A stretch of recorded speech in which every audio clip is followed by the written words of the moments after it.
रहमतुल्लाह अलैह के पास ना एक बूढ़ी अम्मा अपना बेटा छोड़ गई। तो हजरत साहब ने कुछ 2, 4, 5 महीने रखा। तो बाद में उसकी अम्मा को बुला के कहा कि भाई तू बेवा है, बेटा तेरा यतीम है, मैं नहीं चाहता कि इसका वक्त जाया हो। ये पढ़ने वाला कोई नहीं, सारे नहीं भाई पढ़ने वाले होते। अब यहाँ वाला माँ बैठे हैं, मैं बेअदब भी ना हो जाऊं। कुछ पूरे 8 साल लगा के भी आ जाते हैं, सनद भी उनके पास होती है, नाराज ना हो जाना, ये तो सब अच्छे लोग हैं। सनद होती है पर पता पुता कोई नहीं होता। ये आला हजरत ने लिखी है बात। सनद होती है, पूरी डिग्री होती है, उस पर कई लोगों के साइन भी होते हैं। तो बहुत सारे तालिब इल्म ऐसे होते हैं जो मदारस में कहते हैं मैं फाजल फलाह हूं, लेकिन कोई शय पास। तो मौलाना सरदार अहमद साहब मुहद्दिस आज़म पाकिस्तान रहमतुल्लाह अलैह उस बूढ़ी को कहने लगे तेरा बेटा कुंद देना है, पढ़ना पढ़ाना इसने कुछ भी नहीं, तो यतीम बच्चा है, कल को तू कहेगी कि मेरे बेटे ने वक्त जाया किया तो वापस ले जा।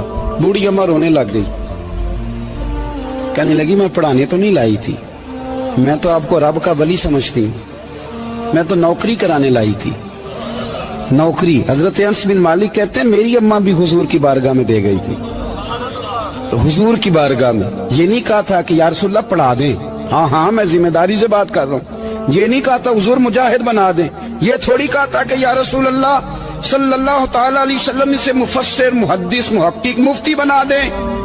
हजरत अनस की अम्मा कह गई थी सोनिया जब तक ये रहेगा ना आपकी नौकरी करेगा, ये घर के काम काज करेगा, ड्यूटी करेगा, हुजूर ये आपकी नौकरी करेगा।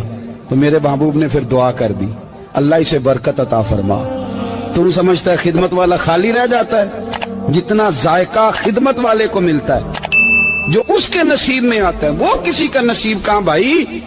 हजरत अनस कहते हैं हुजूर ने दुआ कर दी बरकत की। मुझे तो खेती बाड़ी आती भी नहीं थी, पर लोगों के बाग में साल में 1 दफा फल लगता था, मेरे बाग में 2 दफा लगता था। हुजूर ने दुआ कर दी अल्लाह इसे औलाद दे। फरमाते हैं मेरे बेटे, मेरे पोते, मेरे नवासे, मेरी बेटियां, फरमाते हैं मैं जिंदा हूं और मेरी 100 औलादे मौजूद हैं। परेशान हो गया 100 सुन के बच्चे 2 ही अच्छे, 100 औलादे मेरी मौजूद हैं। हजरत अनस मौलाना सरदार अहमद साहब के पास ना छोड़ गई बच्चा, कहने लगी हजरत जी मैं को पढ़ाने के लिए थोड़ा छोड़ गई हूँ, मैं तो इसलिए छोड़ के गई हूँ कि आप मेहरबानी करें खिदमत कराएं। तो हजरत जी कहने लगे कोई ऐसा काम ही नहीं, खिदमत वाला क्या कराऊं। कहने लगी पट्ठे पवा लिया करो जी। हम लड़ पेंदे ने, कहने ने बच्चे काम कर दें मदरसे का। हालांकि अब कहाँ बच्चे काम करते हैं, अब तो गुजर गया दौर, अब तो बच्चे काम कराते हैं। अब बच्चे भी नाराज हो रहे हैं, घूर घूर के देख रहे हैं। सही कह रहा हूँ आपको, बच्चे काम कराते हैं, बच्चे कहाँ काम करते। कहने लगी ये चारा डाले करेगा आपकी बहन।